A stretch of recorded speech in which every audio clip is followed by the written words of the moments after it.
TNA Genesis 2007. Man, I really want to like TNA. I do.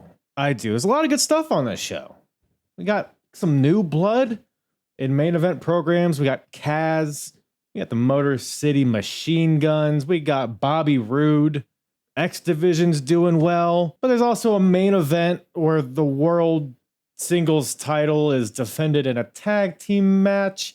And it's also a 100% main event Mafia, which feels like it's fastly approaching. I don't know, man. I think I like this show. I don't know. I'll let you be the judge of it. How about that? I'll give the keys to you. Just kidding. Go back. Just sit back and listen. It's the Apron Bump Podcast. Yeah.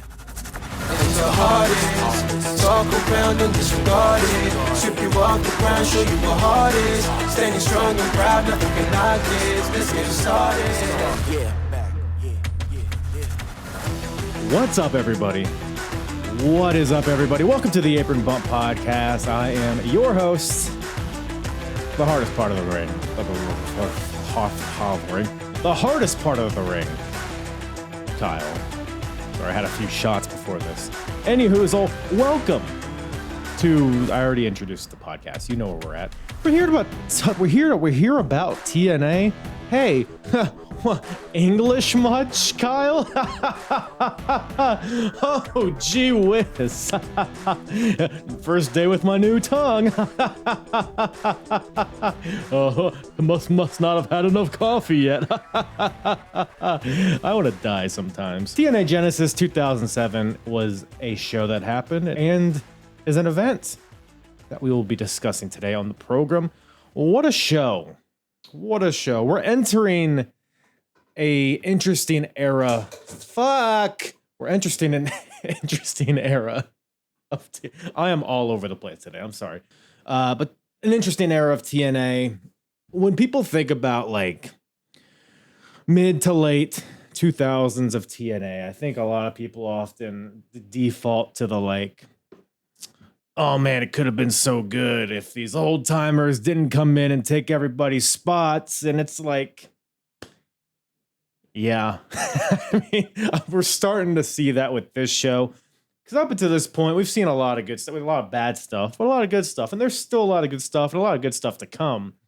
But we can very much see the ails of TNA, the kind of things that kept it, in my opinion, from reaching higher heights, because there's a lot of good on this show. Like I mentioned in the cold open, this show's very similar. If you guys are familiar with WWF Fully Loaded 2000, that was a very pivotal show because it was a show where we gave opportunities in big time spots to new guys like Kurt Angle, Chris Jericho, Chris Benoit, and that kind of set the tone for the next couple of years to come.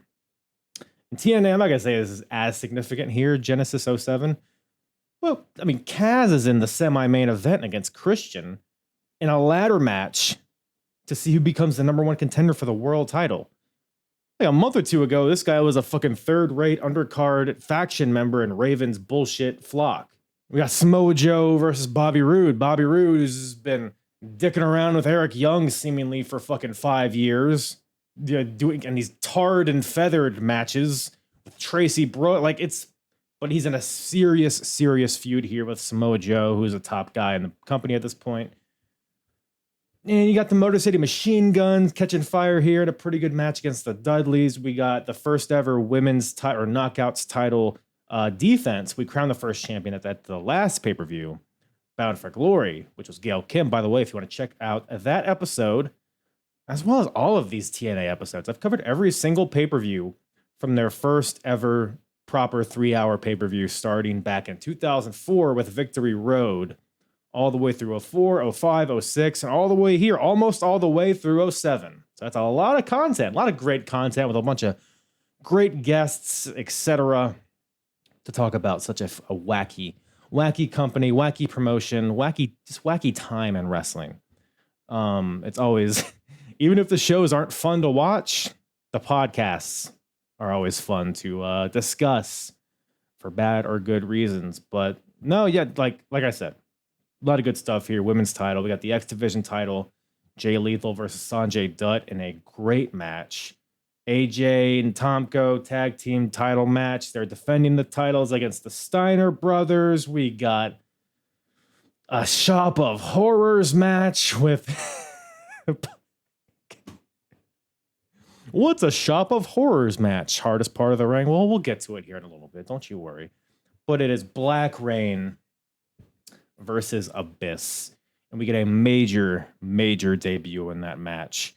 I won't tell you who it is, but keep in mind what certain names are when they're spelled backwards, if you know what I'm saying. We'll get to it.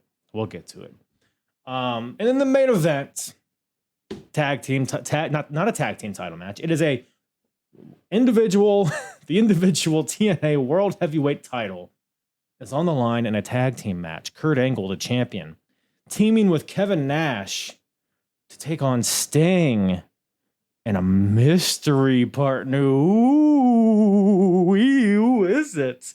It's Booker T. But some wacky stuff. We'll get into all the logistics and what didn't make sense, what was good, what was bad. It's the charm of TNA. It's one of the most fascinating eras of wrestling to cover, and I always love it. And I particularly love it when I have such a great, great guest like my boy Nitram from the Four Sides of the Ring podcast. You can catch the Four Sides of the Ring podcast wherever you listen to podcasts, as well as YouTube and all that stuff. I'll leave a link in the description to their link tree where you can find anything that you need from these boys. A really entertaining group of guys over there talking all of the scuttlebutt and all of just the happenings and all the tomfoolery that this world of wrestling gives us. Very entertaining group of cats over there, so go check them out. Again, link in the description to both Nitram's socials and the podcast socials and all that happy stuff. Follow me as well at Apron Bump all across the board. Check out the YouTube if you have not already. A lot of YouTube exclusive stuff dropping there. Likes, rates, reviews, all of that stuff. You know the deal. Please do that all, or I'm going to come over there and tickle you. Like the video, give it a rating, or I'm going to come to your house and tickle you until you come. So anyways, we got... so vulgar for no reason. Let's get into the show, shall we?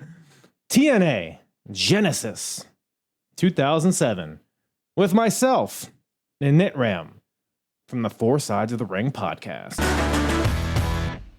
Hey, it wouldn't be a TNA review without some botches in the beginning, right? Oh yeah, it's post-production. Yeah, exactly. Yeah, it'll be smooth sailing after that. But yeah, glad to have you, man. Appreciate you coming on, talking a little tits and ass wrestling. Did you get a chance to check out Genesis 07? I did. I watched it twice. Twice. I wrote a lot of notes because I was real hateful on the topic. I mean, I was trying to find positive things to say, so I had to watch it again so I can find positive things to say. There's a lot of bad in this pay-per-view, man. Yeah, so I've been watching all these shows chronologically, and me watching this, I actually thought it was a good show. I think because there's been a lot of shit before this, and in comparison, maybe this was, not as bad. Right. I thought honestly there was more bad or more good than bad, but I mean that makes for a better podcast episode. We can debate certain things, I guess. Guess that's how that works. But yeah, overall thoughts. I mean, we'll dive into the individual matches and segments and whatnot, but just raw thoughts, fresh off of watching Genesis twice. Well, what'd you think of the show? It ends with a bang. The last three matches were really great. Yeah. But when I was watching it, I generally just kept saying, I was like, oh man, look at these old WWE people just out of shape, just doing stuff, man. How dare you? Respect Black Reign. God, that was my first comment. I literally said, forgot how shitty Black Reign is. Dude, I have a lot of thoughts on that. We'll get to it. I guess I liked the show because pretty much the entire year before this, maybe even more, the main event scene, it's been Kurt, Joe, Sting, Christian, like pretty much just those guys with a little Abyss sprinkled in here. They're clearly, the show's called Genesis, which sometimes pay-per-views just like, whatever, just give it a name. But it feels like they're trying to actually Genesis some new stars here It's very reminiscent. Have you seen Fully Loaded 2000 from WWF? I have not. So that show was pretty prominent because the 3 main event matches had Chris Jericho, Chris Benoit, and Kurt Angle, who were all very new to WWF. All were like within a year. Right. And so it was like a very concerted effort to like make new stars. And that's what this show reminded me of, because you might have not have recognized this just watching the show in a vacuum. But like Kaz, very new guy in the main event scene. Bobby Roode, Motor City Machine Guns, like all those guys, like we had never seen them like in prominent matches before. And fun fact, those are all the positive people I have things to say about. Hey, well, there you go. Well, there you go. You didn't like the drinking championship? Dude, no, literally on my page 2, I said, honestly enjoyed all this Eric Young stuff. You know what? I think by the end of this, you're going to figure out that you actually liked the show. That's what I think is going to happen here. It's possible. Like I said, I watched the first time, and man, I was just sitting there, and like I watch with a lot of hate. You know, that's why I'm a dean of hate you. But I'll say it's on your shirt. But yeah, man, I was texting my guys, and my boys were just pretty much like, bro, you can't go there and just be all negative. Rewatch the show. You clearly missed something. And I was like, nothing wrong with being right. negative. Hey, wrestling content creation thrives off negativity. So the more negative, the better. You know what I'm saying? Let's just dive right in. We start with the national anthem, which is always nice, right? USA, USA, right? I've never seen a crowd more apathetic to the anthem. They were almost annoyed. I don't know if you watched it twice. You must have. They're just like, all right, I guess. What the fuck? I'm not gonna lie. On my second watch, I just skipped right through it. Wow. Oh, wow. I was like, all right, let's go right to the Abyss match. This guy, get him out of here, everybody. So we got the opening. Well, we were starting off with a bang. What's the match called? There, Nitram, right? Nitram. Yeah. What's the first match called? Oh, man, it's Dustin Rhodes and Abyss. It's some kind of street fight, but it's not called a street fight. It's not a street fight at all. It's a completely different match. It's I didn't even write it in my notes. I literally wrote down a lot of spots, but I didn't write down what the actual match was called. A Shop of Horrors match. See, that just sounds bad. They should have just called it a street fight. Have you seen Shop of Horrors by any chance? The play, the movie? I think it was a movie. With the plant? Yeah. I'm a musical fan. I actually recently just saw it for the first time. It was actually pretty good. I didn't think I was a musical guy, but I enjoyed it. So I had high expectations coming into this. Correct me if I'm wrong. There were no Venus flytraps in this match. No, but there was mouse traps. There was mouse traps. You're right. I popped when they pulled out the board of mouse traps.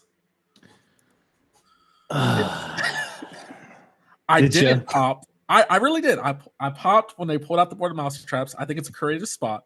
I did not pop for the rat prop. And literally, I wrote down, I said, I forgot Black Rain carried a fake rat because they do a rat on a pole match later on. I don't think it's a fake rat. Wasn't it moving? Or is it like animatronic? It's got to be animatronic. They threw him down a shirt. Ain't no way they threw a live rat down that man's shirt. I think you could figure it out. They do a rat. They do a rat on a pole match eventually. That's probably not a real rat. I would hope not. Hey, Peta wasn't on TNA back then. They were like, y'all do whatever you want. I mean, I don't know. Scott Steiner brought a tiger out of WCW. I don't know. Maybe we're still in an era where we don't care about animals. Who knows? But yeah, I mean, so just to set the scene here, there's what is it, like an electric chair on the stage? I couldn't really tell what it was. Some sort of fence type of deal, metal. Electrocution was the goal they were trying to get through. Yeah. But what I have down is Abyss deserved so much better than this because Black Rain is probably the worst form of Dustin Rhodes I've ever seen. Worse than Seven? You familiar with Seven? I don't know. I gotta look that up now. You should go watch him. I think it's only one promo, and then he was done with it. But man, Black Rain is just not the Dustin Rhodes I want to remember or want to love. Yeah. See, like Black Rain is like almost cool. Like if Dustin Rhodes was in shape and it was in a better like state of mind, I think it could have worked. But he was out of shape. He just looked like he was wearing a garbage bag. Like, I like the dark version of Gold Dust, the rat. I can kind of whenever I don't really care about the rat. Well, it's kind of fun. I thought, the cool music, the gimmick with the blade on the end, Darkness Falls, I think he calls it. I don't know why I'm not gonna keep doing this. But yeah, it just didn't. I thought this was fine. Like, it's a weapon plundery match. You have your spots, like you mentioned. It was just kind of cheap pops, I guess. But I've seen worse. I mean, what other spots stuck out to you in this one? Like I said, I popped real hard for the mouse traps. Okay, he gave him the it was like a pedigree, but he called it something else. He called it the blackouts. The blackouts on the mouse traps to Abyss. It's brutal. Oh, the vice, the putting the hands in the vice. I thought that was funny-ish. I'm surprised we don't see more vices in wrestling, personally. Right? Like, my mindset was like, oh, he's gonna break his hands, like kayfabe wise, but no, he just left him there. And then old boy just came and just, I'm gonna let you free. And then his hands were perfectly fine after that. It really did no effect. Didn't seem to have a plan. Yeah. Yeah. But yeah, between that and the rat down the shirt, I think the rat down the shirt honestly ruined the match. I think James Mitchell's trying to get involved on behalf of Black Rain. He's bringing the rat in there, and Abyss takes the rat and puts it down. What else is Abyss supposed to do? Because you see, on Impact, they took the rat, they put it in a pillowcase, and put it over Abyss's head. So there's no way that's a live rat, man. But here's the thing. I think the way they did it, the rat was like down here. So like the pillow cover or whatever was like on his face, but the rat was down. I think rats, they're not like poisonous, right? No, but they definitely bite. He got a mask on, Just rat proof. You're not getting paid enough for you getting bit by a rat. That's all I'm saying. TNA, I know. You could fall on thumbtacks. You could fall on glass. You can get bit by a rat. Would you rather get bit by a rat or fall on thumbtacks? I'd rather fall on some thumbtacks, man. I know they're cut short. I'm just saying. I know they're cut short. They'll pop out easy. It's a little blood. It'll be fine. I'm asking my cousin though, because he's a professional wrestler. I'm like, yo, man, would you rather do thumbtacks or get bit by a rat? I thought you were gonna say he was a professional like rat rat tamer. My cousin Willard. Look at Stuart Little over here. But it's a fun match. I always think street fights, hardcore matches, stuff like that. A lot of weapons, see what they can do, get creative. It's always fun. Mm-hmm. It's a fun opener. But Dustin Rhodes just looks like crap. It's just a fat black blob, man. It's real bad. It's real bad. And I love Dustin Rhodes. Like what he's doing now is incredible. But man, a fat black blob. I think there's no one else I could say that about on the show. But yeah, so the match is fine. Like if you've seen a TNA pay-per-view with Abyss, you've probably seen a version of this match 1,000 times. There was nothing too crazy other than the mouse traps. That was a fun little thing that I haven't seen before. But Abyss gets the win with the black hole slam. And by the way, Black Rain, this whole match, he's wearing this key around his neck that apparently goes to this big box that's on the stage, which I don't know why he didn't just I don't know. But Abyss takes the key, goes up to the box. Maybe Black Rain saw this coming.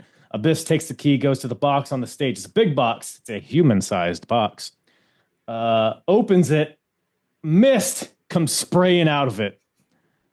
Do you recognize this fella that sprays Abyss in the face with his mist? I didn't. I put question mark Black Mist. Are you familiar with Johnny Stamboli from the FBI? When did you start watching wrestling, by the way?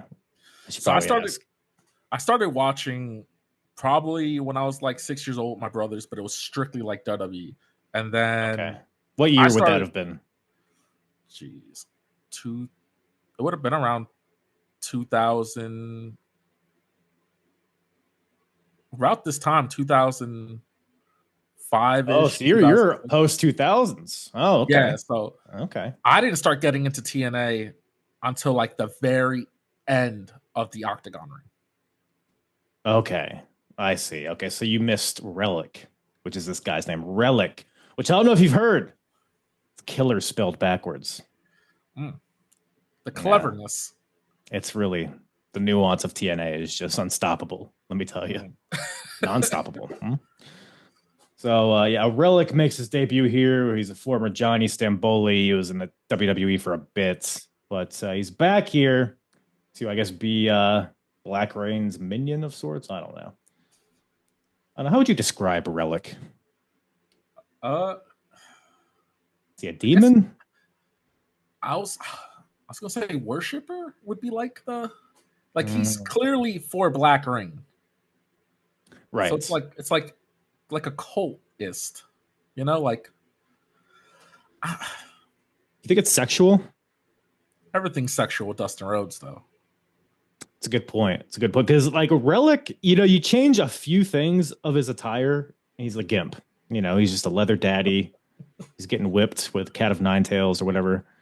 Not that I would know, but it's on the edge.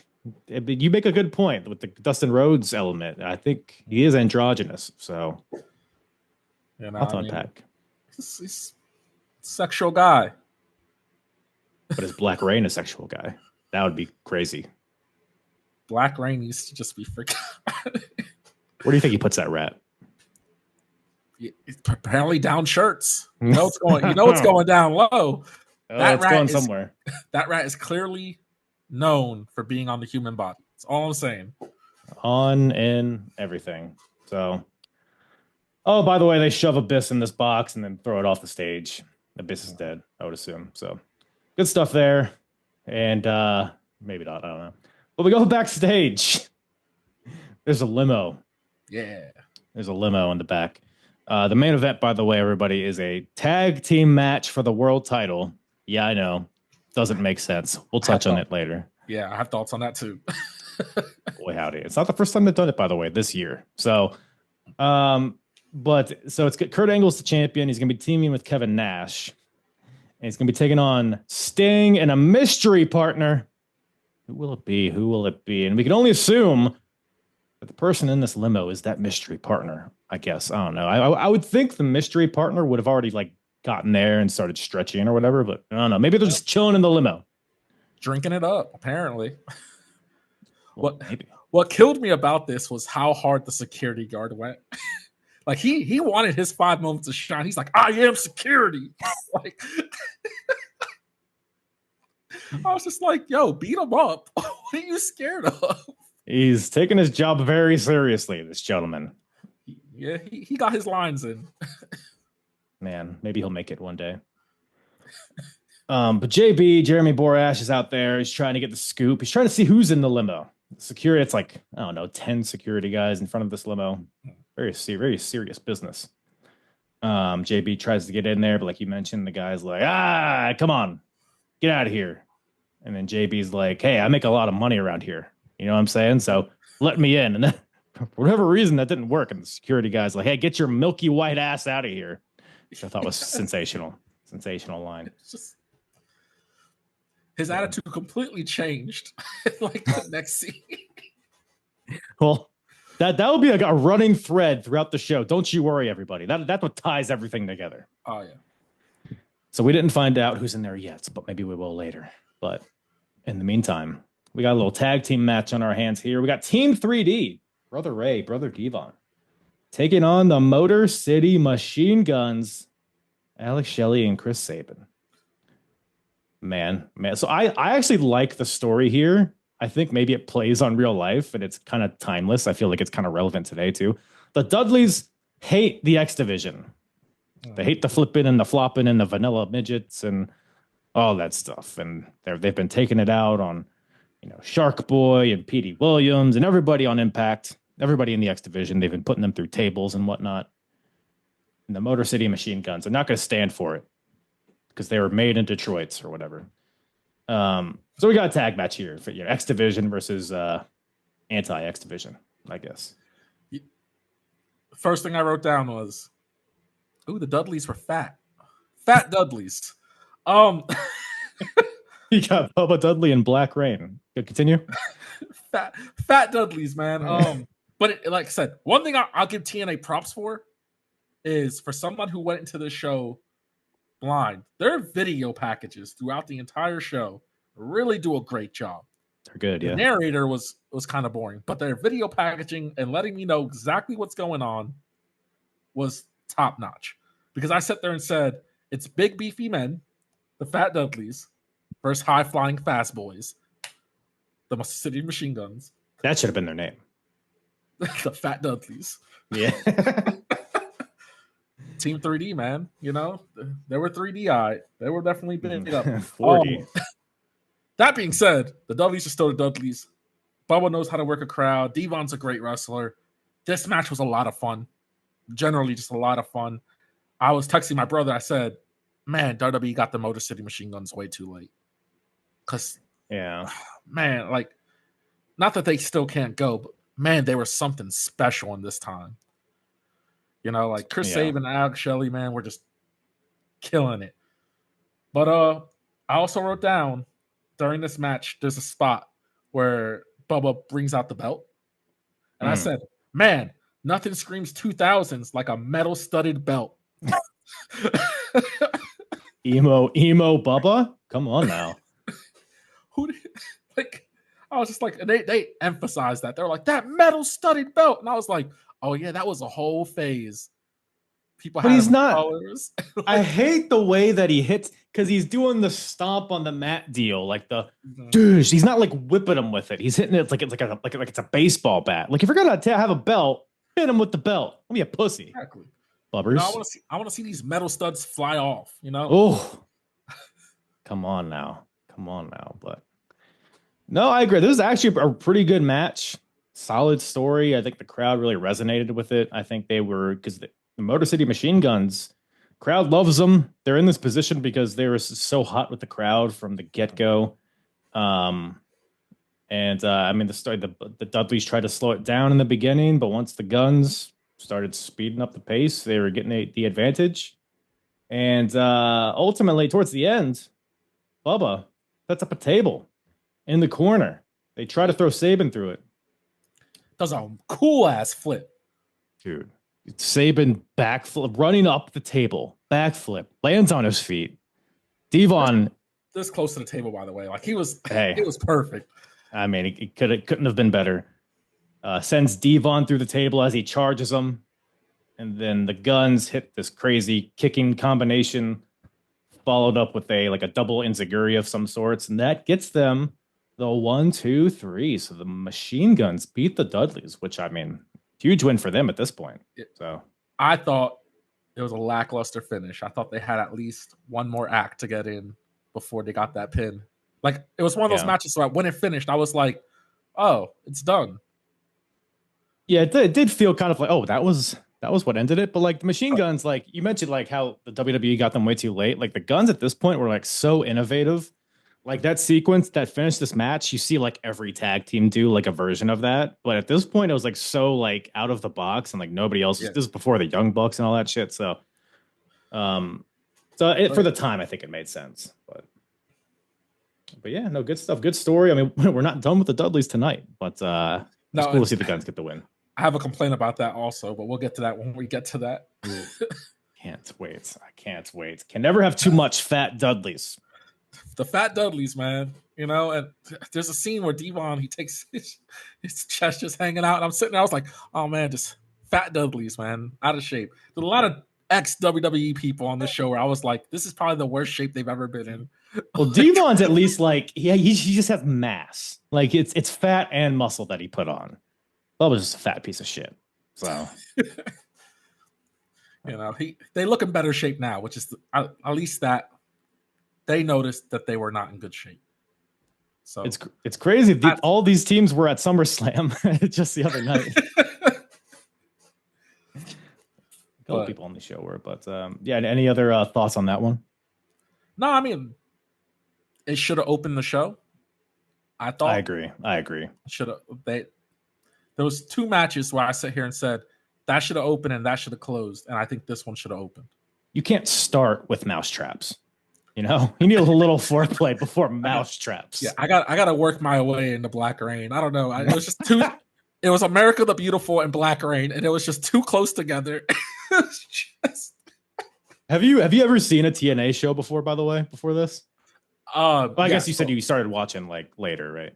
And I watched recent TNA. Like I went to the recent TNA pay-per-view last November. So okay, nice. I do like TNA. I'm a big person. I'd be like, oh, I like TNA was this, and I'm like, guys, TNA had to walk so AEW can run. I like TNA. Yeah, I just love the thought of me just throwing the show at you, and right away it's Black Rain. He's like the first guy. It's like, what of like 3 hours of this shit? Oh boy. I was like, oh man, good old Black Rain. Just gotta love him. Gotta love him. But at least an ex-WWE person who looked great, Gail Kim.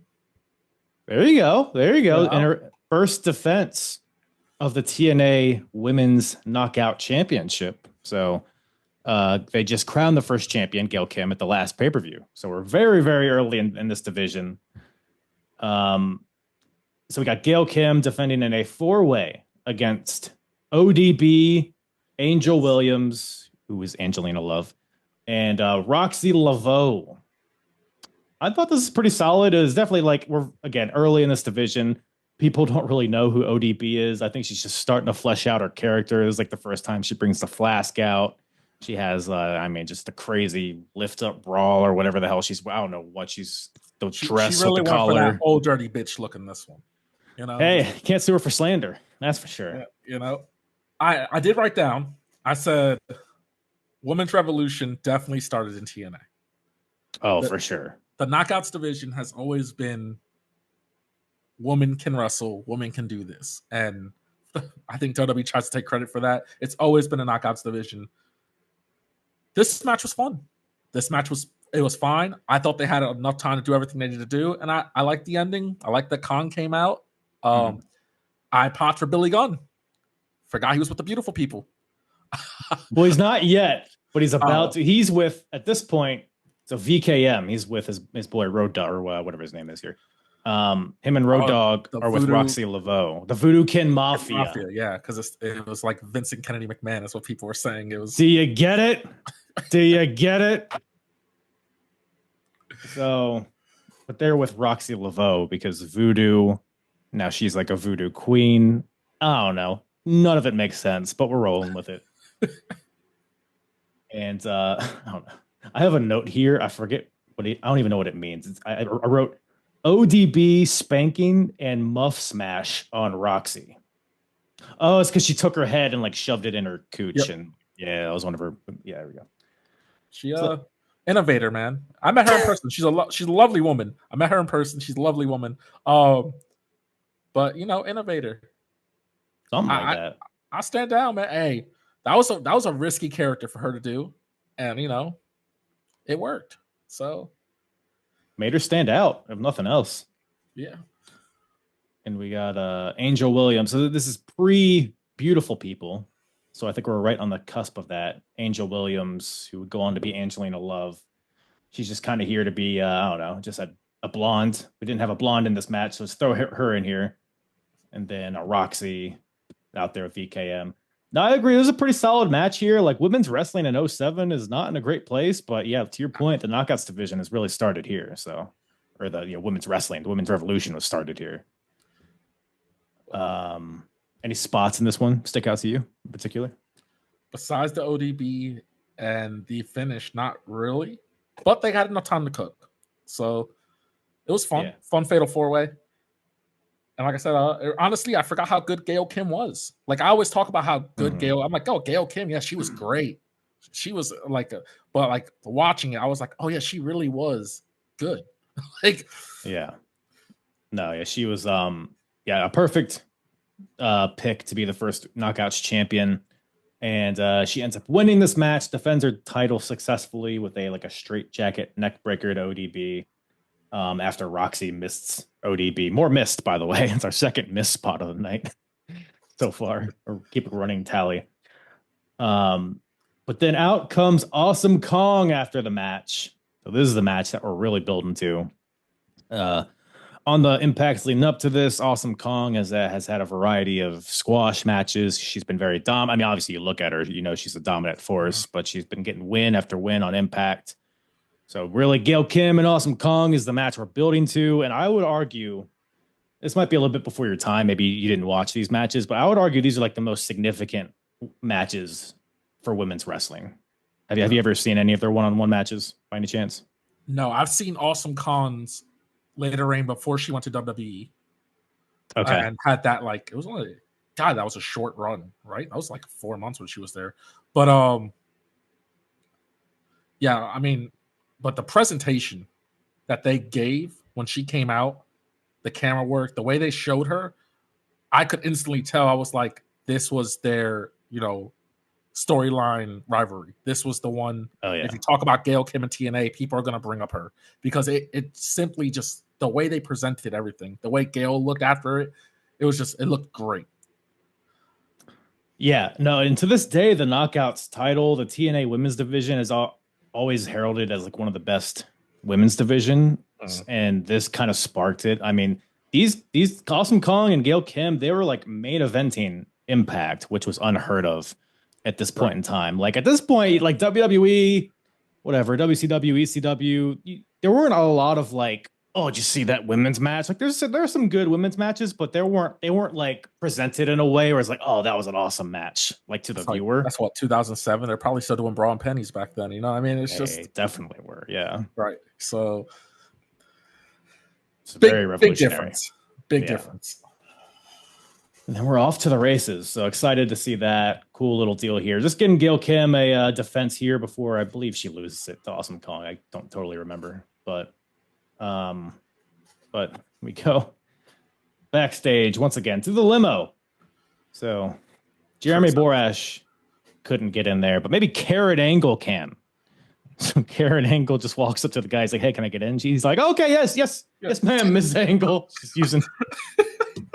Women are still objects, I guess, a little bit, but it's whatever. But man, it's not the mystery partner in this limo. No. Who is it?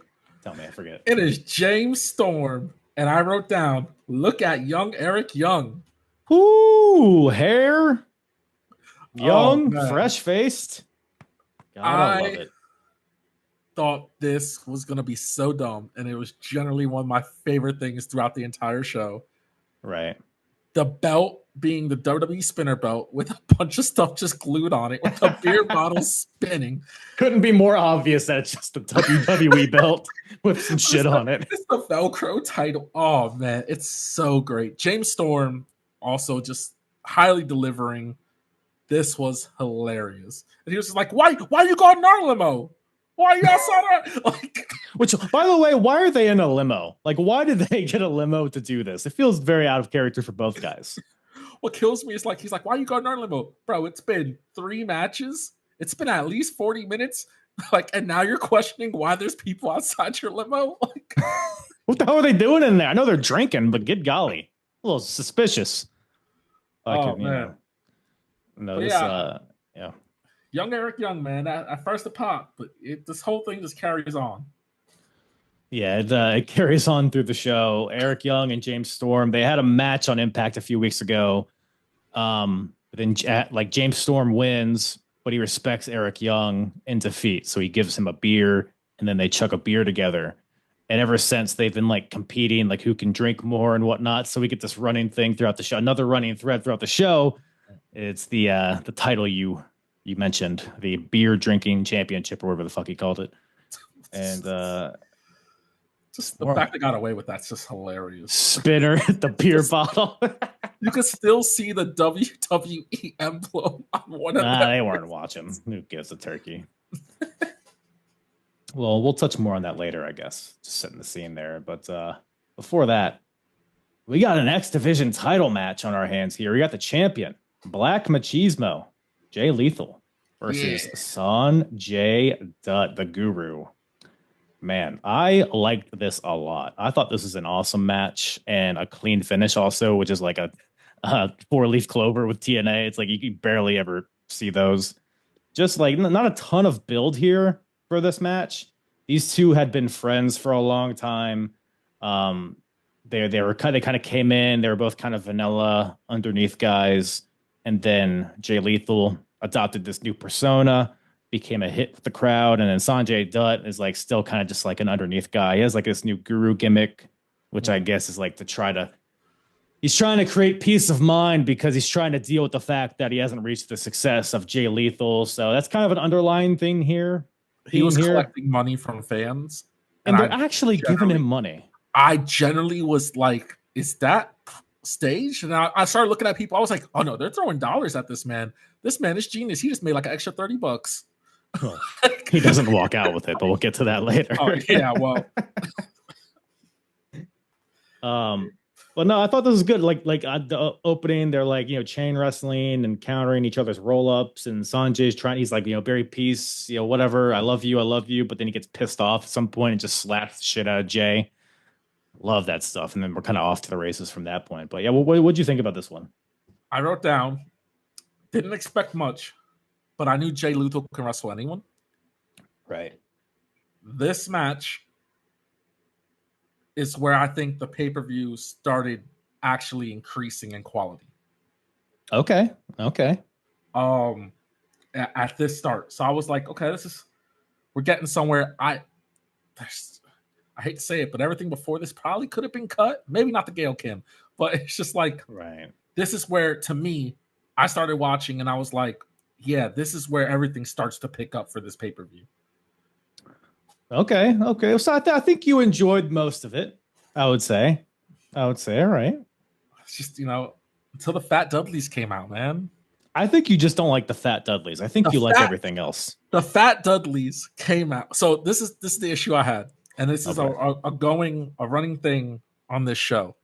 Is I feel like it presented that TNA had a really small roster, because I feel like I constantly was seeing the same people. Dudley's just had a match. Dudley's now interfere. Later on, someone has a match. They later interfere. And it's the constant same people I'm constantly seeing. And I sit there, I said, do they not have anything else going on? And I don't know. To me, it kind of soured it a little bit. Like I saw too much of the same people. Mm-hmm. In matches. Sure. Not that they don't deserve to be in matches, but it was like they were in the after matches. They were in the promos. It kind of toned it down a little bit for me.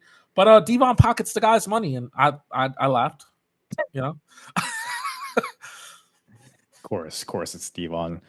But no, I mean the match was good. Like a lot. I mean, Jay Lethal's great. Obviously, I think Sanjay Dutt is super slept on. I think the dude is so good, especially in this time period. Mm.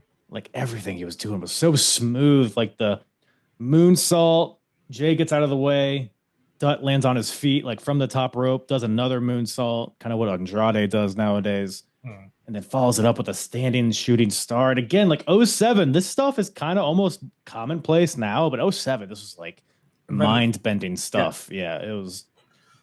I mean, they were selling great. Like Jay Lethal's, all of his strikes were so heavy, and Sanjay Dutt was doing all these seamless springboards and countering through the ropes, leveraging, pendulum thing through it was so good. I think these guys have great chemistry. But ultimately, and then the finish was great too. Sanjay does a springboard. Jay Lethal catches him in like a Death Valley driver position, seamlessly transitions into the lethal combination, hits the top rope elbow for the 1, 2, 3, and retains the X Division title. So, but then the post match. So Jay Lethal, him and SoCal Val, which is the redheaded lady. I'm a fan of SoCal. I have her signature card. Fun fact. Oh, bragging! I collect signature cards. I do. So I have hers. I have hers, and I have Jeff Jarrett's. The only 2 TNA cards I have. That's all you need. I think that pretty much encompasses the company.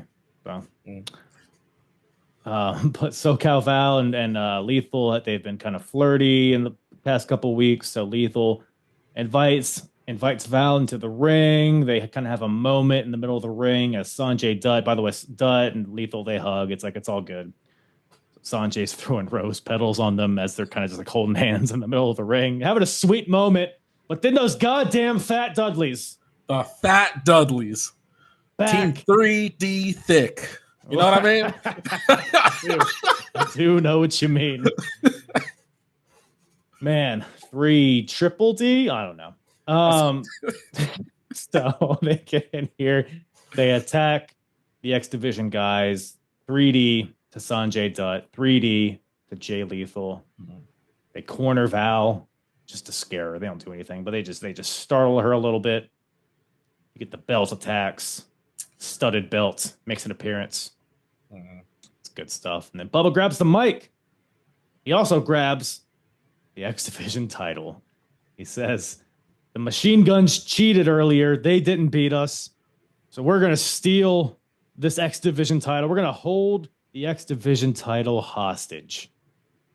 And then Devon steals the money. So very good stuff all around, right? It's such a clear camera shot, too, of him pocketing the money. It's so great. He's just like, whoosh. It's not subtle at all. So they're $12 richer. Yeah. But I don't know. It plays on, like, I'm sure like the online sentiment is like why are the Dudleys such a prominent part of this, even though because they're not like in prime form, as we've been mentioning. But I think they're kind of like, oh, bro, we got heat. You don't understand, bro. This is Bubba Dudley. We got the heat. The fans, I can't do a New Jersey accent, but they don't like us, So we're going to be the X Division champion. Probably what he said.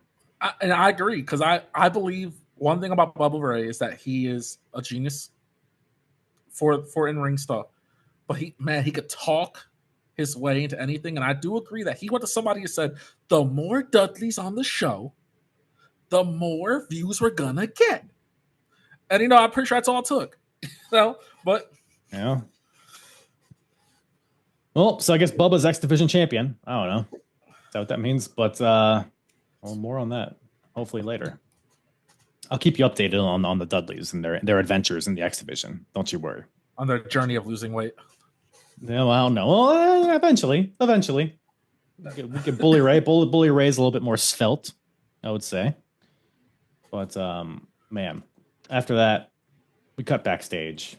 Kevin Nash cuts a promo. He's kind of building up to the main event. It says him and Kurt, they're going to be teaming, but they're not friends.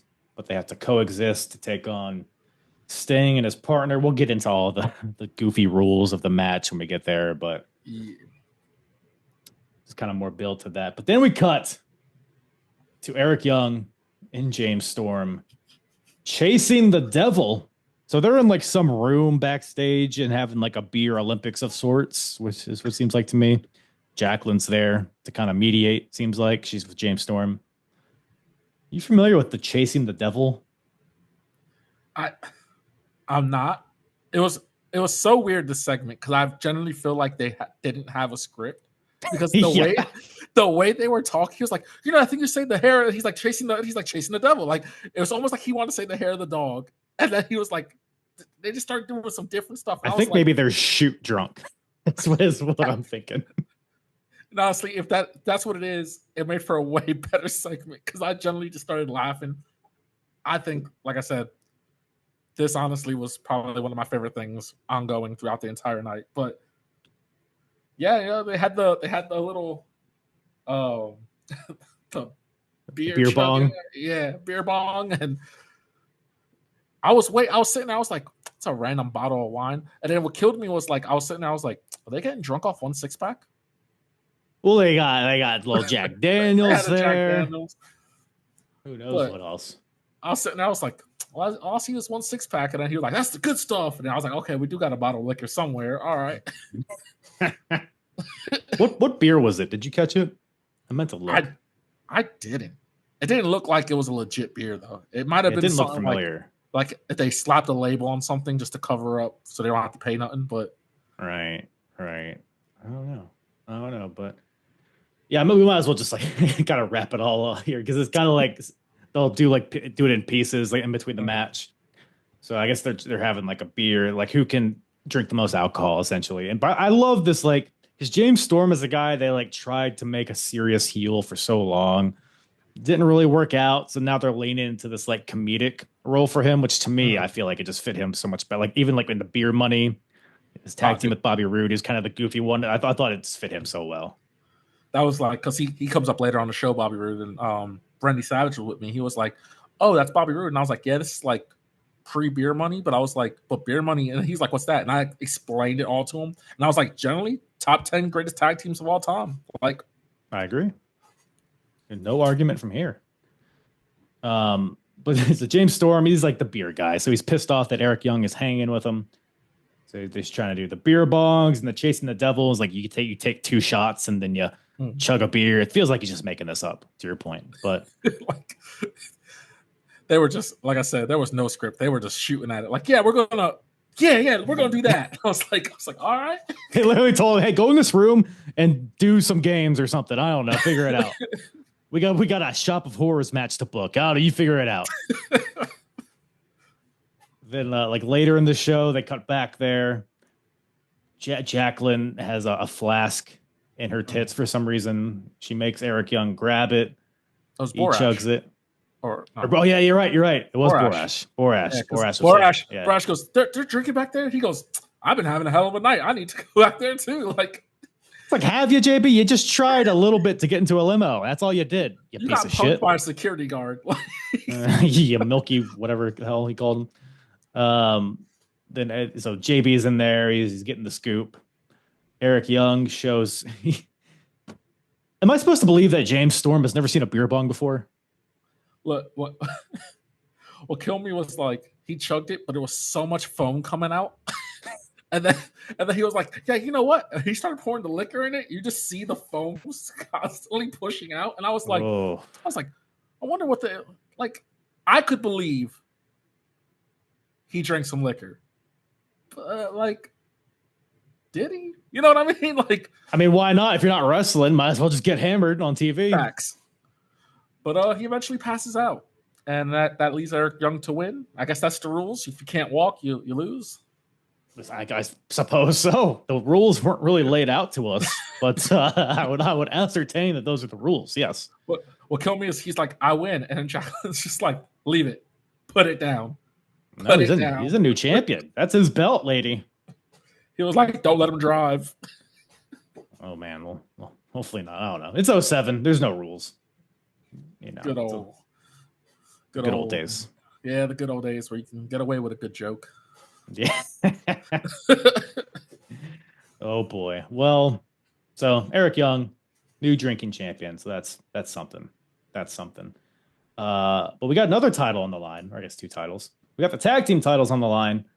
Team of AJ Styles and Tyson Tomko defending their tag team titles against the Steiner brothers. Rick and Scott. Man, what a cast of characters in this one. I'm not that familiar with Tomko. Okay. And I sat there and said, AJ Styles is my GOAT. But this is such a weird looking tag team. I was like, they just don't look like they belong. I kind of like them. I kind of like how that they're mismatched a little bit, though. And AJ Styles, anything he does turns to gold. So. Yeah. I wrote down, I said, AJ Styles always had something special. Doesn't matter when or where. Also wrote down, how are the Steiners the best in shape ex-WWE people? Dude, the thing, because the Steiners have always been kind of clunky and bulky and goofy looking, that they're old now, but it's like you're kind of doing the same stuff because you're not super smooth. Like Rick Steiner, I thought actually weirdly looked good in this, physically, the suplexes he was doing, and obviously AJ is a good guy to make that look good, but. I was gonna say it's a lot on AJ. AJ was selling the hell out of his chops, was selling the hell out of the suplexes. AJ was doing his thing. Tomko, shout out Tomko. He had a pretty short run. He was Christian's manager in WWE, and then they both left, and they kind of rekindled that team in TNA, and then AJ came into the fold. So Tomko, you saw him. That's kind of what you get with him. Just big bodyguard, meathead. Kind of stereotypical. He probably has a lot of Affliction shirts, which might be before your time. I don't even know if you know what that reference is, but I wrote down. I said Tomko looks like a bouncer who wears tank tops to show off his tattoo. I think he was a bouncer. Actually, I think that's. I think you're actually right. Hold on. I think he was or maybe he was a bodyguard for somebody. I was like, there's nothing more threatening than having to wear a certain style of clothing to show off your threatening tattoo. Oh, yeah, the tribal tattoos. Yeah, those are tattoos you always are trying to show off, for sure. Let's see here. He was he was a bodyguard for Limp Bizkit. See, that's a tag team that fits. He looks like a bodyguard for Limp Bizkit. Oh my god! If you're like, hey, draw the bodyguard for Limp Bizkit, you would draw Tomko. The goatee, the bald head, the tattoos, everything. That's so funny. That's so perfect. Oh man. But Call up Fred Durst. yeah. Also- This is one of those matches where I was like watching it, and like for whatever reason I wasn't absorbing what was like nothing like in particularly like exciting happened, but it like wasn't a bad match. I don't know. This is a match I could went to the bathroom for on the second watch, but nothing wrong. Yeah, Like there was nothing wrong with the match. It was just on the card. Right. Yeah, it not was a lot better of heat than to Black it. Rain. It was if that's the bar. It definitely met that bar. Yeah, it was a fun little tag match. I mean, it was get the goofy Steiners in there, throw AJ Styles around. You're always gonna have a good time with that. So I also wrote down, I said, man, Braun Breaker does look like his daddy. so I was fun. I was watching old WCW in the living room, and my wife happened to be there. And the Steiners were out there cutting a promo, and she was like, "Is that Braun Breaker's dad or something?" Like joking. And I was like, Yes. Yeah, it is." Because it's just so like obvious. They sound the exact same. They like move the same. They have like similar mannerisms. So he's very much his daddy a lot. But yeah, kind of a goofy finish though. Very TNA finish. So the Steiners, they have the match won with that Doomsday Device Bulldog, but the ref is out. Got knocked out at some point. I don't really totally remember what happened. But eventually AJ Styles gets a steel chair, hits Rick in the face with it, gets the 1, 2, 3. AJ and Tomko retain. Yes. Not the last time we'll see them on the show. No. Which is my point. Just felt like a small roster. So, and I guess more backstory on that. So they are currently aligned with Christian. Christian's kind of their leader. But Christian kind of told them to stay out of his business for tonight. So AJ was the leader of the two. So he was leading Tomko. But to your point, well, we have some happenings with that, some shakeups there. But I guess more teases for the end of the show. But we go back, but a new limo's backstage. My goodness, a white limo this time. So this must be this. Mike Tenay is very adamant. This has got to be the mystery tag team partner, which is like, okay, at this point we're like less than an hour until the match. Like, don't you think they would be in the locker room doing some Hindu squats and getting oiled up or something? Like, I don't know. Stretching the limo, man. When you got that kind of space. It is a stretch limo. It's a stretch limo. I mean, God damn it, I'm just an idiot. It was right in front of me. I could, whatever. I'm wrong. But I don't think anything. I think Kurt Angle just sees it on the monitor. He's like, "What the heck? I gotta go find who it is," and he goes storming back there. But I think that happens later, maybe. But before that, we got Samoa Joe taking on Robert Roode. It's in very, like you mentioned, is like we're almost at beer money. This is kind of like the ending stretch of his first push as a singles guy. Like he has the look, he has that like it factor, quote unquote, but like something's not clicking. I feel like with Robert Roode at this point, like this is a solid match here. I wrote down, I said, Robert Roode almost being the glorious Robert Roode in TNA. It's a good call.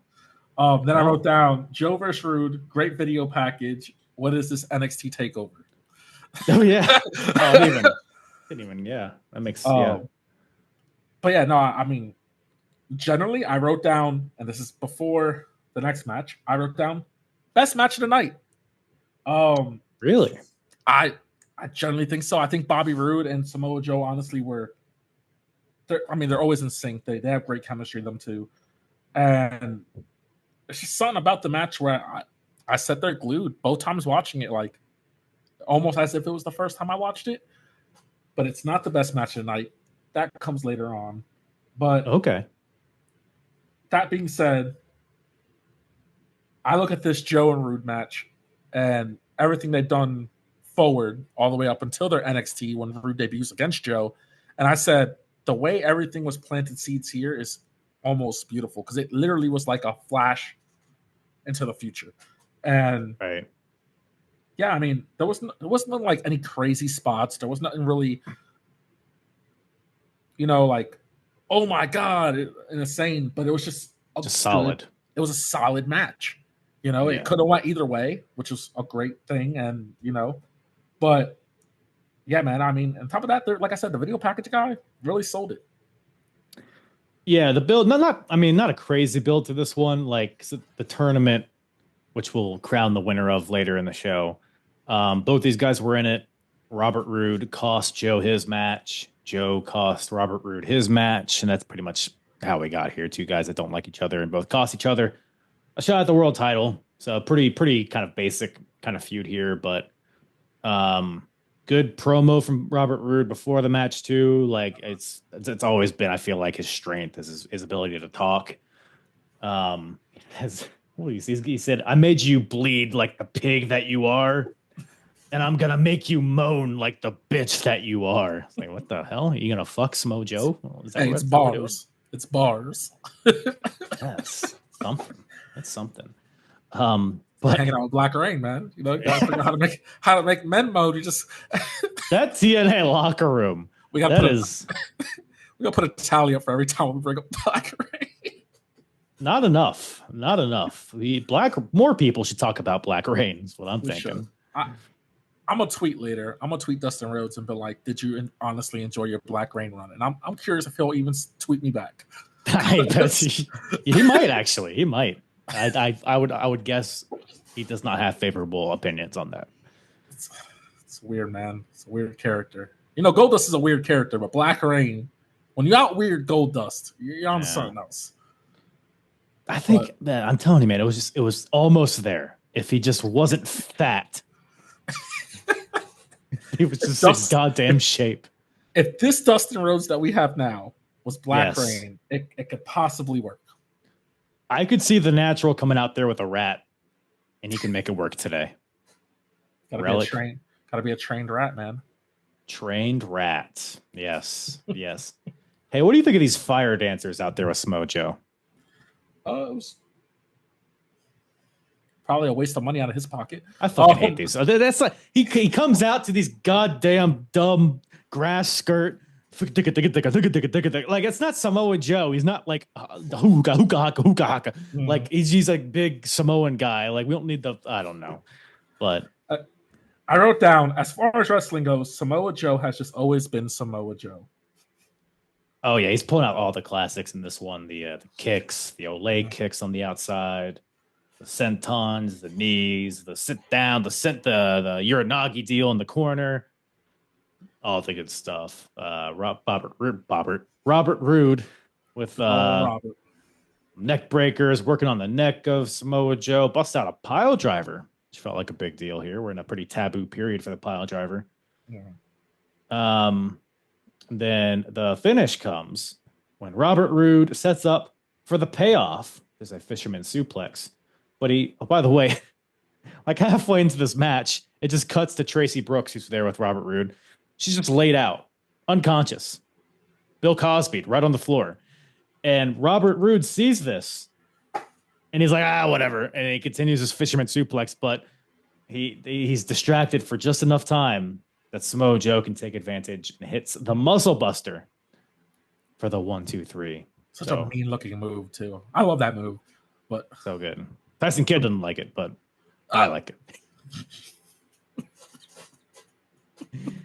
Oh man, poor Tyson. But no, that was a good finish. I thought it's because the Tracy Brooks, she's been kind of mistreated by Roode. He's been abusing her verbally, and she's not having it anymore. And for whatever reason, she just got knocked out. We didn't see anything. She was just there laid out. So I'm curious as to where they go with that. But do you have any guesses? Oh, she could have been drinking with James Storm. He's just seemed to fall out, but Great point. Never underestimate the rats. It always could have just been the rats, man. Could have been a stray rat, or maybe it's the same rat. I didn't see them collect the rat after the match. So maybe It just went into the guy's stomach, just Well, they also have the lady in the crowd holding up signs asking Robert Roode. She wants to be Robert Roode's new manager. She's like, why Tracy? Why not me? I didn't really recognize her, the one in the crowd. I don't know if you did or not. Mm-mm. I thought it was just a fan. Yeah, I mean they've been playing up to her for like on Impact and stuff, so it's definitely something they're building to. I assume she's a wrestler of some sort. I didn't recognize her, but I don't know. So I don't know if she like attacked her off camera or like shot like a poison dart at her or something. I don't know, but Clearly, the cameraman missed something. you would think. or maybe we all missed something. That's why Robert Roode was just like, "Oh, all right, hey, she good? All right." all right." Don't know. But yeah, so Joe gets the win here. And we cut back to the white limo.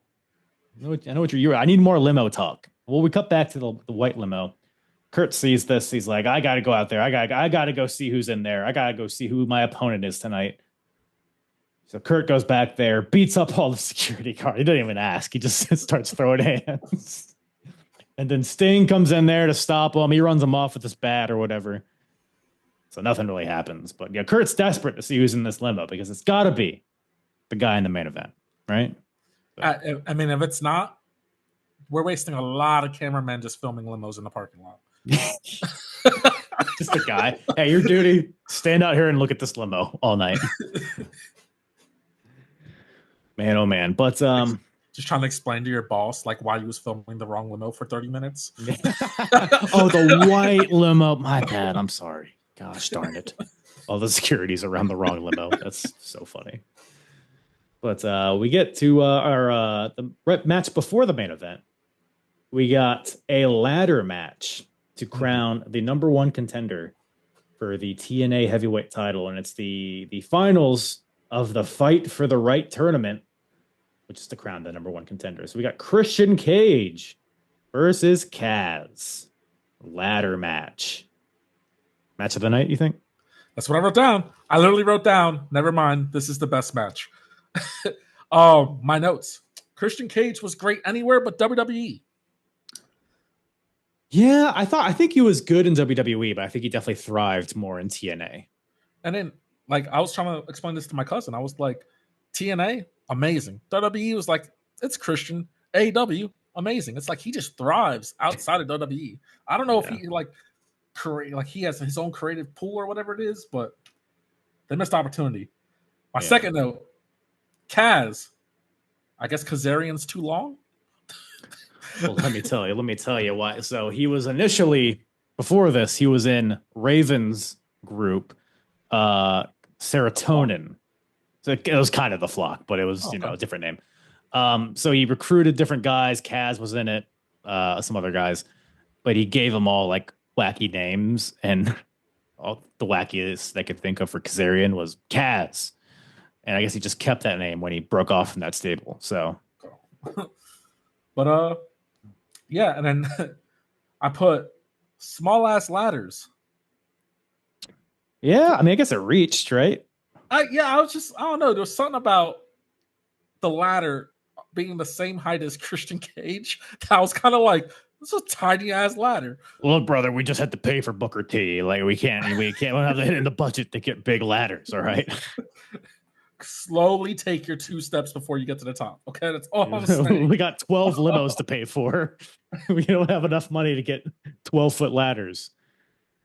I wrote down a lot of people I already seen getting involved. Yeah. Well, so Christian versus Kaz. Before the match, Christian tells Tyson Tomko, AJ Styles, hey, I got business. I got a point to prove. I don't need you guys out there with me. Stay in the back. Do not come out. And then he walks away, and then AJ's like, hey, Tomko, I'm the leader. Ignore what Christian said. Just follow my lead, okay? I'm AJ Styles. That's actually a good impression. I'm trying. I try. It's better than my bully red. Your bubble was low bar, but your AJ Styles, is up there. That was my black rain of impressions. Bubba was. So we're here. Kazarian, I mean, he's been in undercard matches. He's been in pre-shows. He's been barely on TV. And now all of a sudden, He's in a co-main event versus Christian to fight for a world title shot. And I thought he showed out here. I thought he rose to the occasion. This is one of the best matches I've seen from him, I would say. I also generally said, if this would have ended the show, would have been better off. Maybe. Yeah, perhaps. Also, my last note here was sweet finish. I thought that was a cool spot, man. He had the ladder. He bounced himself back. Yes. Thought it was generally just a cool spot. It's probably been done 100 times since then, but back then, that was probably like, whoa, my guy just bounced it, But generally, I thought it was a sweet finish. The match was completely fun. Christian's amazing. I know old Frankie Kazarian, but watching this Frankie Kazarian, totally get it. He never missed a step. I wrote down best match of the night. Probably should have closed the show. Yeah, it was very reminiscent of like the old school, like Shawn Michaels, Razor Ramon ladder matches, where it's not about like the crazy stunts. It's more about like the brutality, like trying to like using the ladder as a weapon. I felt like what a lot of this match was like in the spot. Like it was interesting to me to see how the crowd reacted to certain spots, because sometimes I forget we're like in 2007 and maybe some of these, like nowadays we get a ladder match like every other week, it seems like. So we're like, right. We're so desensitized to it, but back here it was still relatively rare. We're seeing like ladder bridges in between the ring and the barricade, and Christian does a frog splash onto Kaz from the top rope onto this bridge. That ladder did not budge, by the way. Nah, there's one spot where Frankie's running and Christian just pegs the ladder. Yes. Oh my God, the way it bounced off his body. I was like, God, holy shit! Chance after. I mean, that was. I was like, Jesus. Crazy. It's just like something so simple, but they absolutely delivered on it. Christian does get cut. He does bleed. Early on, yeah. Like the first ladder spot. Like he's holding the ladder on the outside and Kaz does a plancha onto him from the inside of the ring, and they just catches him wrong, I guess, and busts open his eye and swelling and all that stuff. Yeah, it's crazy. But I feel like it added to the match. I thought. Yes. Yeah. Yeah, this Christian was going through it. But yeah, man, honestly, best match of the entire night. And it was just two guys that honestly, if they could probably still deliver something this good if they both are doing it right now.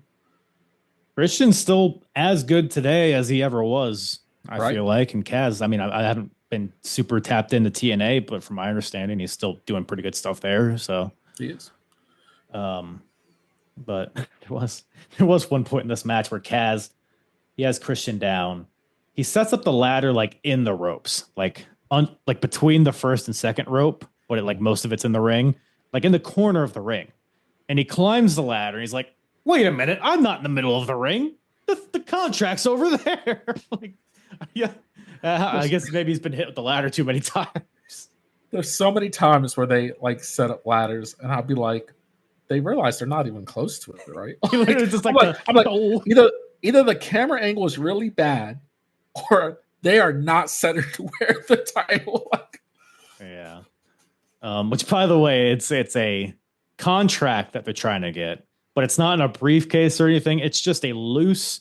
It's on a clipboard, but the fucking paper falls out of it at some point. So it's literally just a clipboard. And shout outs to Don West clearing that up, because he was like, yeah, at this point they're just climbing up for the clipboard. The clipboard is the actual prize. Right.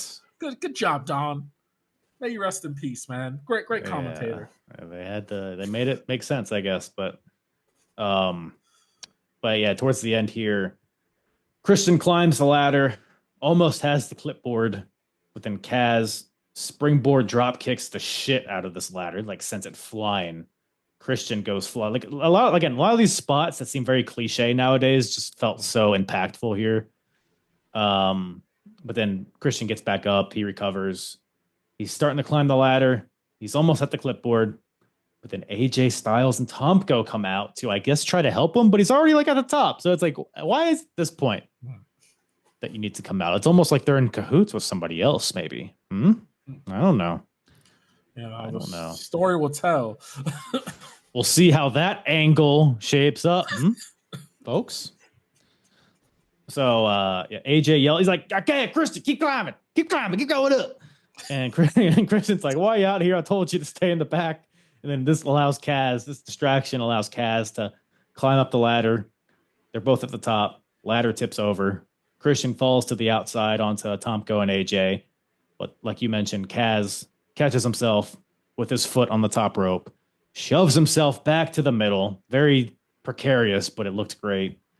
And grabs the clipboard. And he is the new number 1 contender. Yes. And it's perfect enough timing. By the time he hits the floor, they show AJ and all of them. And then when they clip back to Kaz, the paper's magically back in the clipboard. A little disheveled. Yeah. I imagine when it fell, the ref was like, we can't just have you holding up a blank clipboard. That'll look ridiculous. But yeah, I thought that was pretty cool, pretty funny. But yeah, I mean, generally, I think this is the talking point from this show, besides the debut, obviously, coming up. Right. No, yeah, it was, I mean, the more because I watch a lot of different eras of wrestling. I watch like 04, like Christian's run there, watching here, I'm watching his current stuff, his series with Randy, like in the early 2010s. Like, the more I watch this stuff, it's like, I think Christian is like an all-time great. Like, he's for sure. Maybe you could argue top 10. Like, his work just spans so long, and it's so good throughout the entire thing.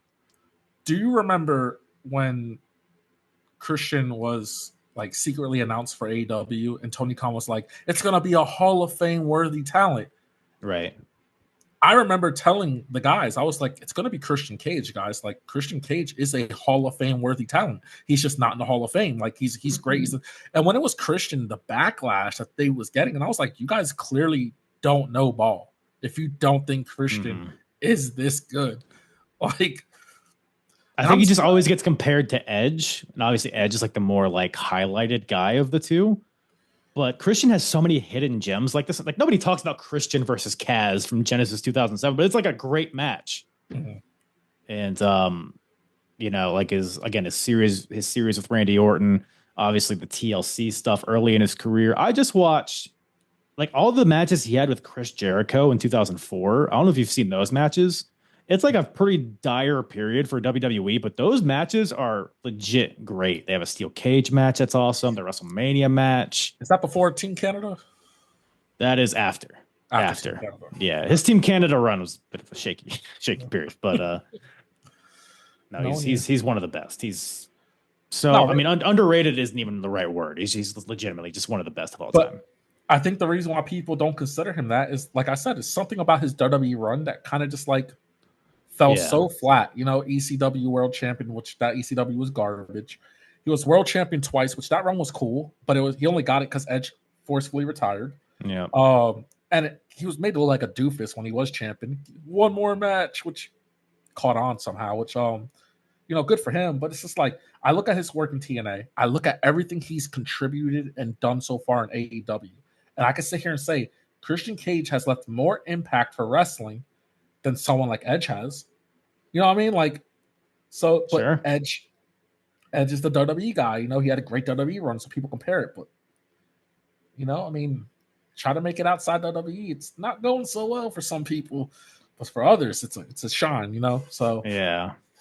To your point, he always just was second fiddle to Edge in WWE, and it was made to look, even when he was world champion, it was made to look like a goof. So, his stuff is just under the radar, like his Alberto Del Rio match from SummerSlam, whatever year. I watched that recently too. Just like, God, it's like he has hit gems all over the place with everybody. He can make anybody look good. So, one of my favorite promos was the SummerSlam promo where he's like, it's not SummerSlam, sorry, Survivor Series, but he's on a team with like Shelton Benjamin, Mark Henry. He's like, guys, I get it. I'm the only one, you know? And they're like, oh, it's okay. And they're like, no, I'm the only one that's Canadian. They're like, oh, yeah. It's just like. Right. And then he does the rap. He's like, our truth, like, 4 of us are black and 1 of us is white. What's up? Or whatever. So that was a terrible interpretation of it. I'm sure there's more to it, but I didn't really sell it well there. But no, he's great. It was great. Go watch it, everybody. But But yeah, man, Christian shout definitely out. is one of the best to ever do it.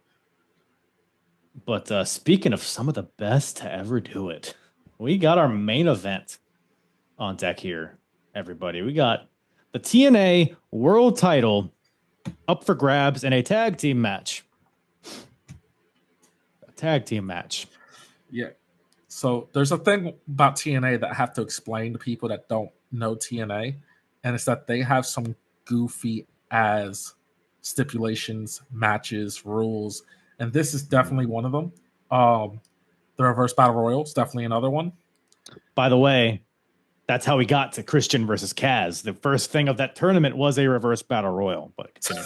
Jesus, which is it's god awful. No, it was a reverse battle royal to figure out the seeds of a tournament. So it's like the first 8 guys that get in the ring are in the tournament, and the order that you get in the ring is your seed. By the way, Rikishi was there. He got in the tournament, but he just left in the middle of it. He's still, you're not paying me enough. So he was out of there just whatever, randomly. Throwing Chris Harris in his spot. He loses. Christian wasn't even in the tournament initially, but then the Machine Guns got beat up by the Dudleys because they had a match against each other. So the Machine Guns got taken out of the tournament. Now Christian's in there. It was a whole thing, like you were saying. Yeah, so it's just like see how ridiculous it sounds to get to one point, but it's just like it's a lot. It's like I have to explain it to some people. I'm like, yeah, like like Feast or Fired, and they're like, what's that? And I was like, oh, it's like Money in the Bank, but one of your briefcase can give you your pink slip because that's how they would fire certain people sometimes. And he was just like, it's just certain things that TNA does. This is goofy. A tag title for a single title is just as goofy as a solo tag champion, which TNA has also done. Very recently before this, yeah. I will say this about TNA. It's goofy. A lot of it's dumb. A lot of it's bad, but it's always like weirdly engaging. Like even when it's bad, it's like, oh, that's fucking stupid. That's why are we doing this? You're like, well, I gotta see what happens. So yeah, there's also a lot of things TNA contributed that I wish more shows would have done. Like they used to do like backstage stuff where like the wrestlers were not dumb about them being filmed backstage. And like, I'm not going to talk you my strategy. They watched the monitors, and I was like, right. That's great. Like, do more of that. But going into this main event, right? Kurt Angle, and I go on record on saying this, is my favorite wrestler of all time. I think he is the greatest wrestler of all time. I think he was the full package. I think he could do it all. I met him. He was not enthusiastic. I was very disappointed, but I do have my signed action figure from Kurt Angle. One of my least favorite wrestlers to watch of all time is Kevin Nash. How dare you? Big sex. You can't tell me you don't. Kevin Nash is not an exciting wrestler, and yeah, it's world title reigns are bad too. But we'll get into that different time. So seeing them together, I was just like, oh yeah, Kurt Angle. Oh, it's Kevin Nash. Hey, like the net, take the pluses with the negatives. It's a net positive, right? Kurt Angle, Kevin Nash on a team. But then it's Sting, and you can't go wrong with Sting. I vaguely remember and I'm gonna tell you how I remember this: the Booker T jumping ship. Mm-hmm. There was a time where a lot of people were just jumping ship. But I vaguely remember it. And the reason why I remember it is because my stepfather, who is a diehard tribalist WWE fan, like to this day, just tribalist WWE. You know what kind of fan I'm talking about. Yeah. Tribalist, yeah. Was one of those people that when that news broke, he was like, Booker T never been shit anyway. Like just straight bashing on Booker T. But Stevie Ray was always the better one.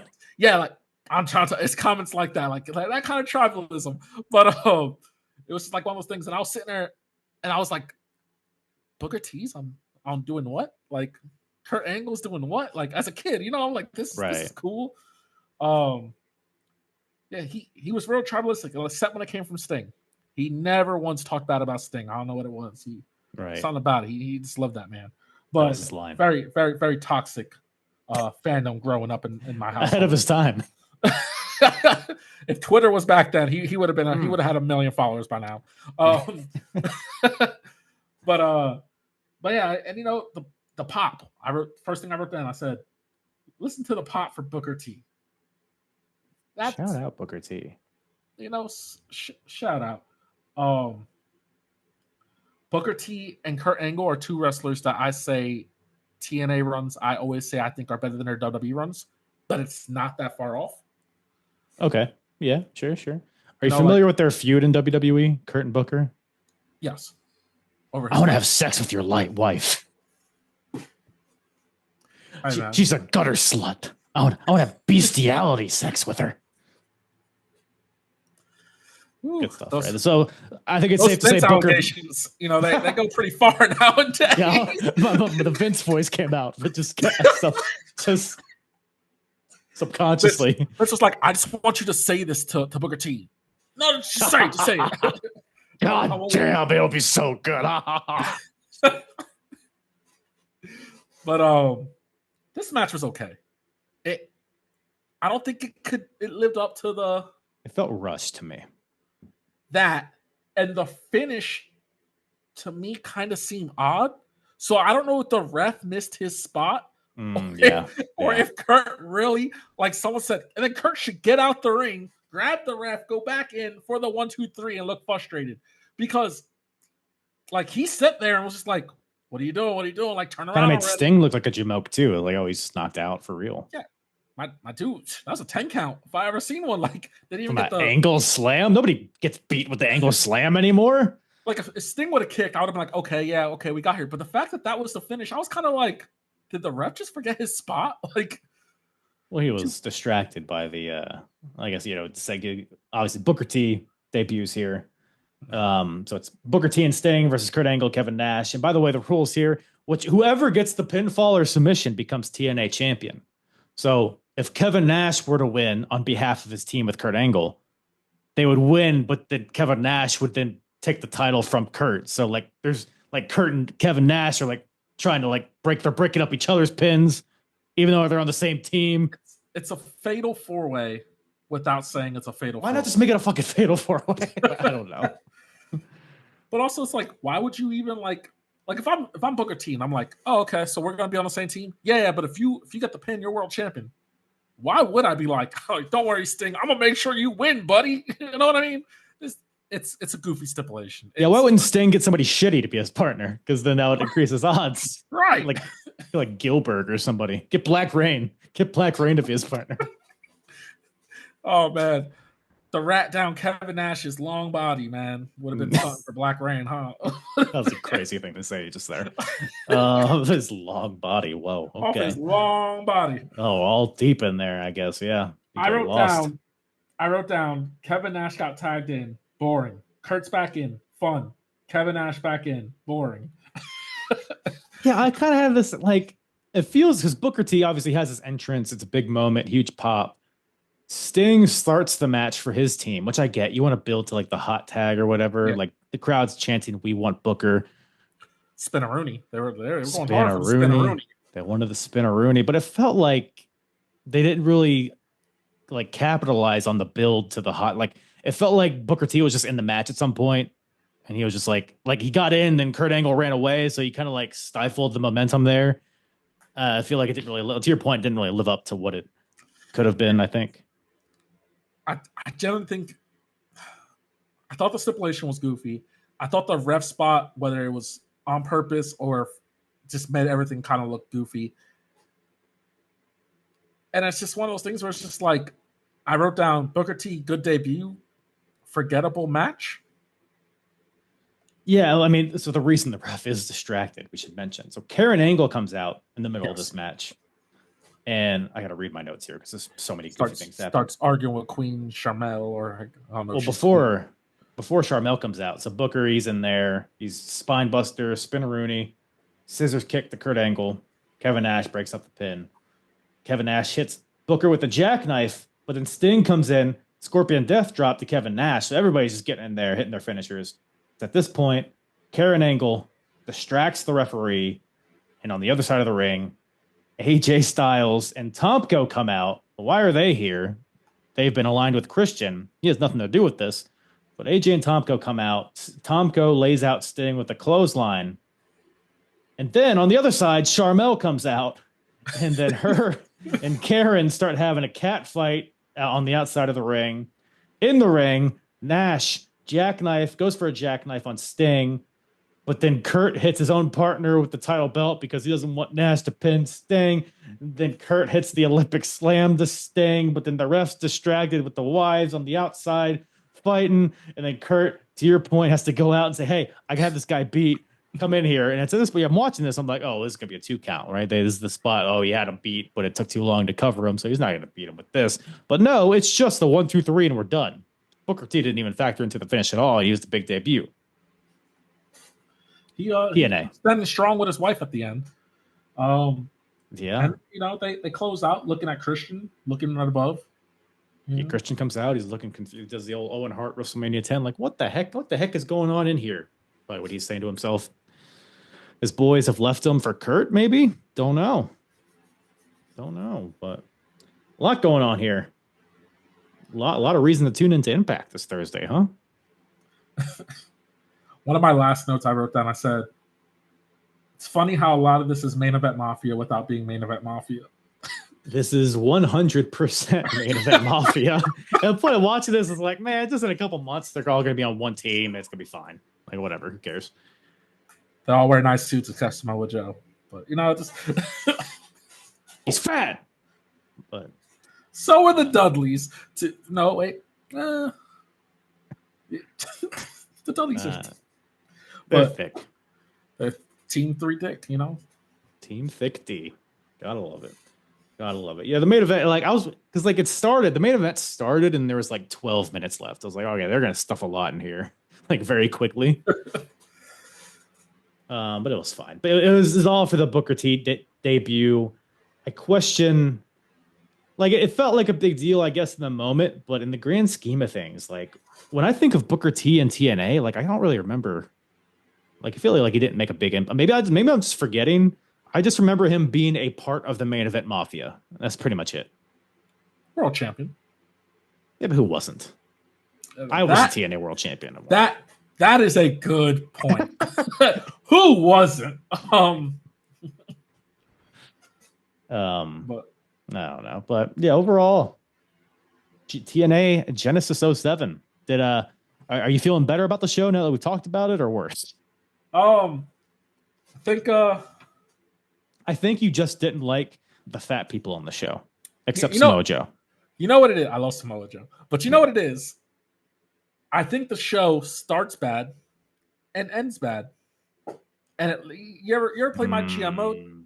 Yeah. It's like your curve dynamic. See, that middle is good, but you drop down and you lost me a little bit. All right.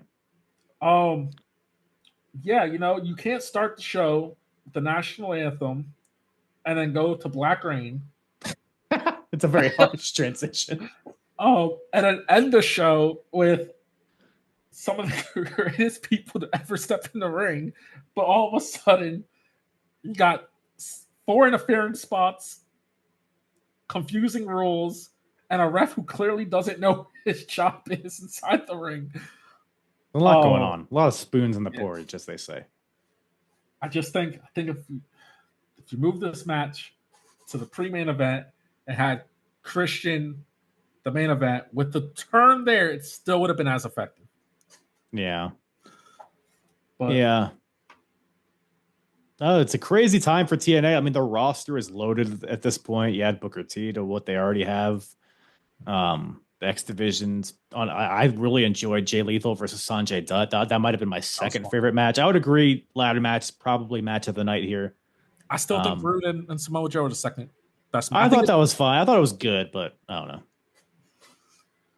But clearly, if I was going out of 5, we'll say 1 out of 10, I give it a 5, and they get 1 full point just because James Storm and Eric Young were really entertaining. See, everything about this show is. I think you're being crazy. I think you're great. A little harsh there, but I think I know why. I think I know why you don't like this show. I think I know the real reason. It's because there's 6 sides of this ring, and you are from the 4 Sides of the Ring podcast. That's why you hate the show, but I don't care. It was a great time having you on, man. I know you guys are on a bit of a hiatus right now, but where can everybody find your stuff and follow you and kiss you on the mouth? You can find us on Twitter at Four Sides of the Ring. You can catch us on YouTube at Four Sides of the Ring. We're coming back in September. We just had a lot of moving around. Brandy just bought a house. Marcus just bought a house. Chano's getting new work hours. Yeah, so we have a lot of people moving. So setting up their studios and stuff like that takes a little bit of time. So we just took a little hiatus. I think they want to go live tomorrow just to talk about this new ESPN deal or whatever's going on. Nice. But yeah, so but we'll be back in September. We go live every Thursday. If you do want to kiss me in the mouth, I'm in Winston-Salem, North Carolina. Damn, I'm a little close. Don't threaten me with a good time. You know what I'm saying? I also keep a rat. I learned from Black Rain today. You got to keep a rat close to you to put down people's shirts. It just gets them going. How close? Where you keep this rat at? All right, man. You want me to pull out my back pocket? Whoa, come on. This is a family show. Put that away. That'll drive people to the YouTube. But of course, you can catch me on Twitter at NITRAM_4SOTR. That's NITRAM_4SOTR. And yeah, man, I had fun. I hope I wasn't too negative. I try to bring some positive out there. But you just got too many fat Dudleys.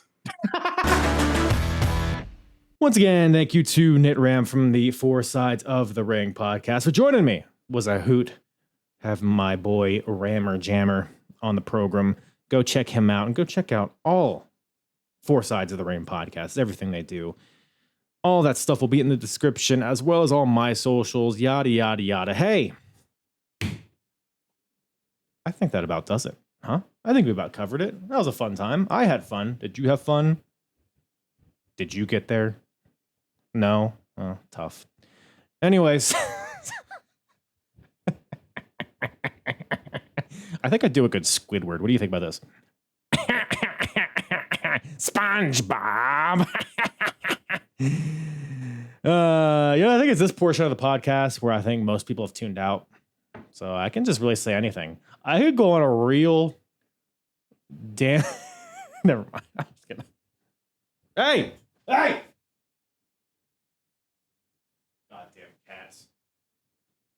Goddamn cats yelling at each other. The little one, so it's the little cat, Rock, and the bigger cat, Dwayne. Rock always instigates the shit. She's a little bitch. She will start hissing at Dwayne when he's not even near her. Just dramatic little fucking bitch. Anyways, I'm gonna go deal with that. Appreciate you guys tuning in. Love ya. Mwah. I'm hard. Yeah. And the hardest, talk around and disregard it. Strip you off the ground, show you what heart is. Standing strong and proud, nothing can knock it. Let's get it started. It's the hardest, talk around and disregard it. Strip you off the ground, show you what heart is. Standing strong and proud, nothing can knock it. Let's get it started.